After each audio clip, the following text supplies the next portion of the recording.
Minha gente, estudantes brasileiros vão representar o nosso país em Olimpíadas de Astronomia no exterior. Nós vamos conversar sobre isso com o professor João Batista Garcia Canali, que é coordenador nacional da OBA, Olimpíada Brasileira de Astronomia, e professor da Universidade do Estado do Rio de Janeiro, a UERJ. Professor, é um prazer tê-lo conosco. Olá, boa tarde. Obrigado pelo convite para falar com os seus ouvintes. E eu estou em Brasília, Luísa Inês, e no Rio está Dáurea Gramático, que também vai participar dessa conversa, viu, professor? Boa tarde, professor. Tá Boa tarde. Professor, antes de mais nada eu queria dizer que há alguns anos eu entrevistei o professor aqui na Rádio Nacional e fiquei fascinada, eu queria que ele tivesse sido meu professor. Porque é impossível a gente não ficar interessado em astronomia quando a gente conversa com o professor Canali.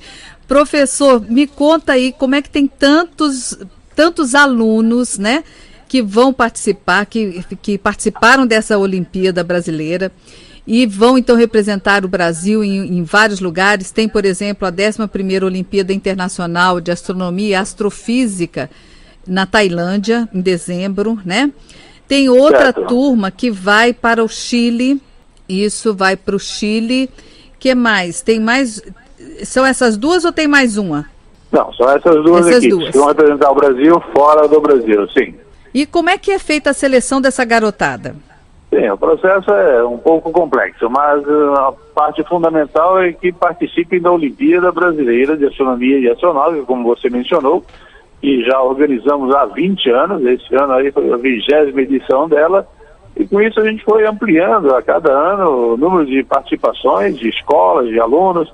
Estamos aí com um patamar de quase 700 mil alunos por ano participando, desde o fundamental até o ensino médio, e aí só os alunos do ensino médio que podem representar o Brasil nas Olimpíadas Internacionais.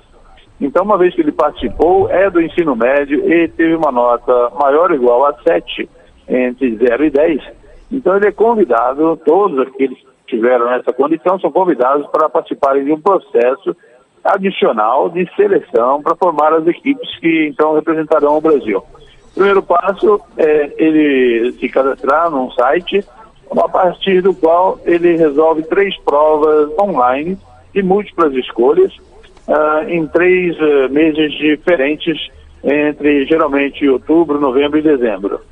Depois disso, são cerca de 3 mil que estão nessa situação e vão receber o convite para fazer esse processo de seleção esse ano, né? E em março, os 100 melhores que participaram desse processo adicional das 3 provas online são chamados para uma prova então presencial em Barra do Piraí, no Rio de Janeiro, onde então damos provas teóricas, provas de identificação do céu a partir de mapa, provas de identificação do céu dentro de planetário, prova de manuseio de telescópio, ou seja, já um sistema mais complexo de avaliação, e desses 100 tiramos 30 para que também participem ainda de 2 outros encontros presenciais com provas, treinamentos e listas semanais de exercício.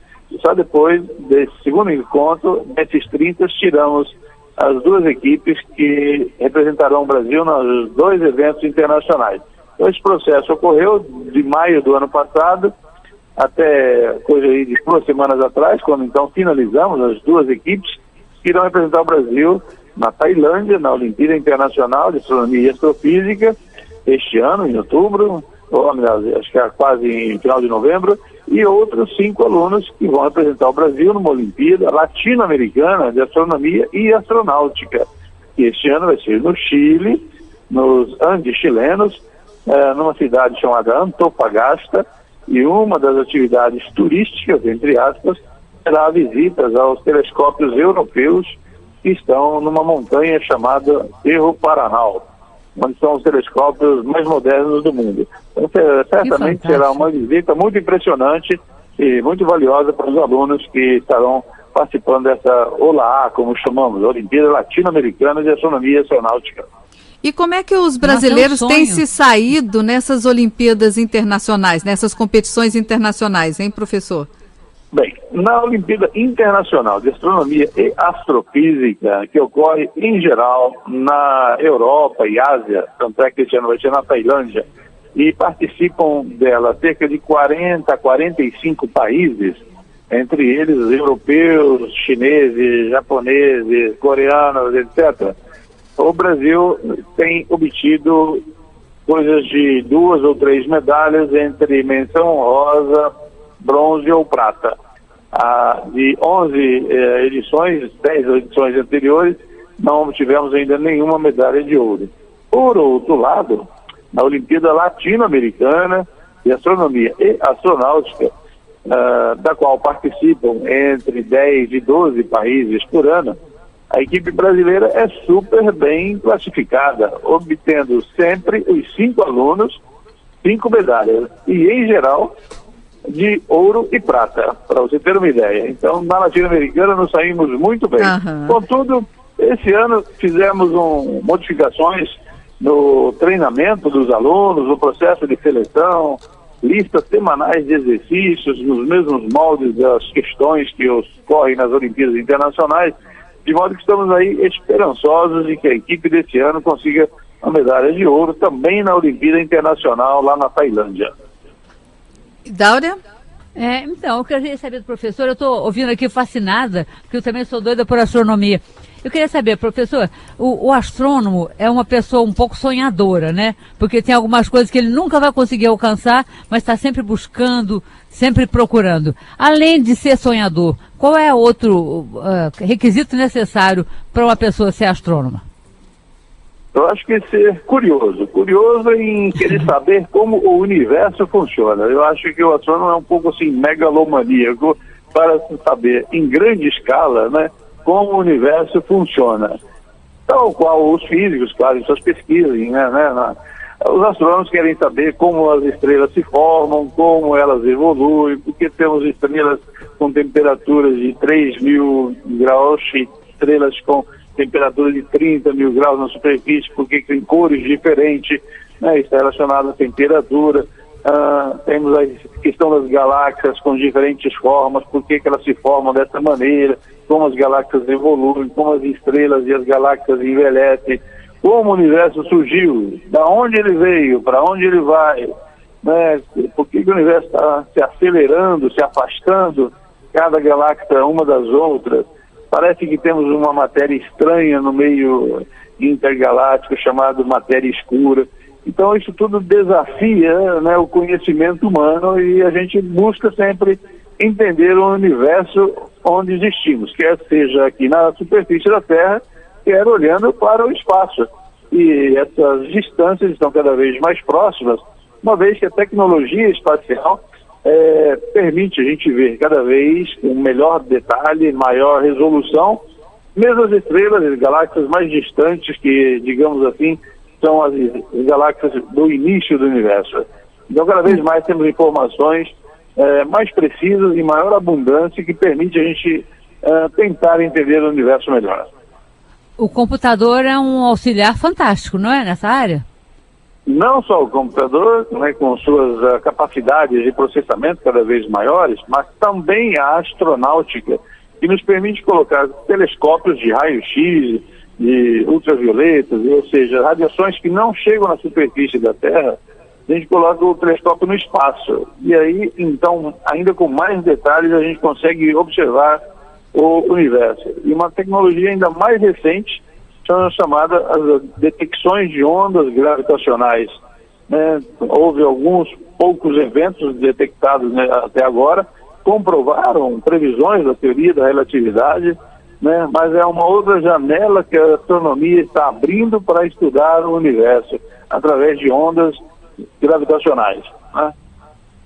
Ô, professor, Luísa? E essas Olimpíadas, o senhor acredita que tem estimulado o maior número de alunos a gostarem de física e de astronomia? Bem, eu perguntaria para você, se você ganhasse uma medalha, você não ficaria muito feliz? Eu só de ouvir o senhor falar, eu já fico com vontade. Já é uma medalha.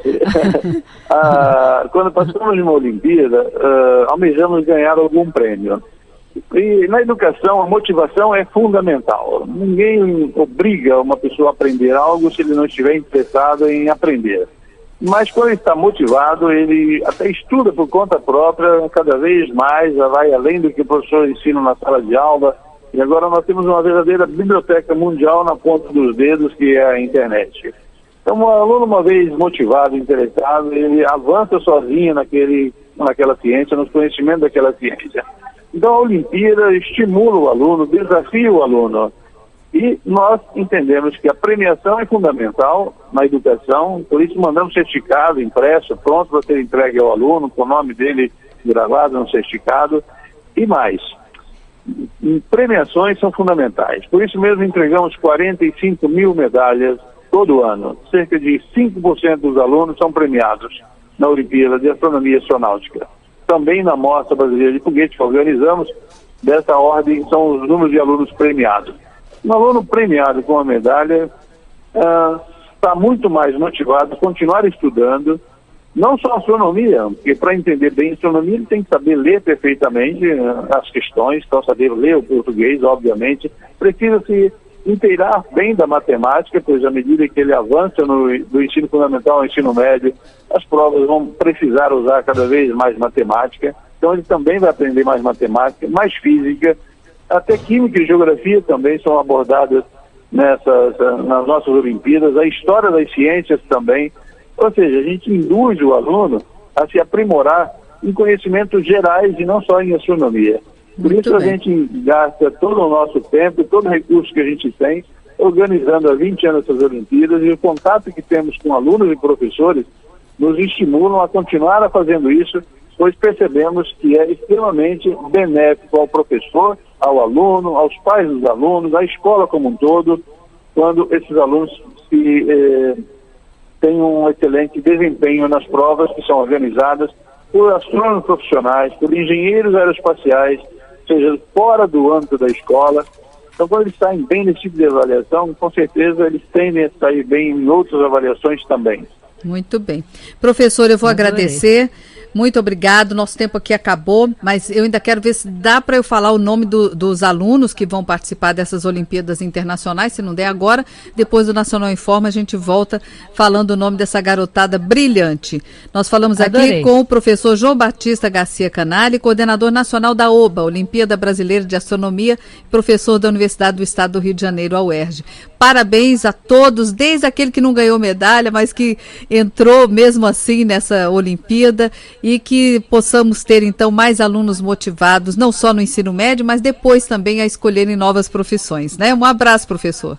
Obrigada, professor. Para vocês todos. Grande abraço a todos vocês. Tchau, tchau. Tchau, tchau. E eu passo aqui o nome dos alunos. Bruno Goressen Melo, do Pará, João Vitor Guerreiro Dias, de São Paulo, Natan Luiz Bezerra Martins, Pedro Pompeu de Souza Brasil Carneiro e Vinícius Azevedo dos Santos, do Ceará, vão representar o Brasil na 11ª Olimpíada Internacional de Astronomia e Astrofísica na Tailândia, em dezembro.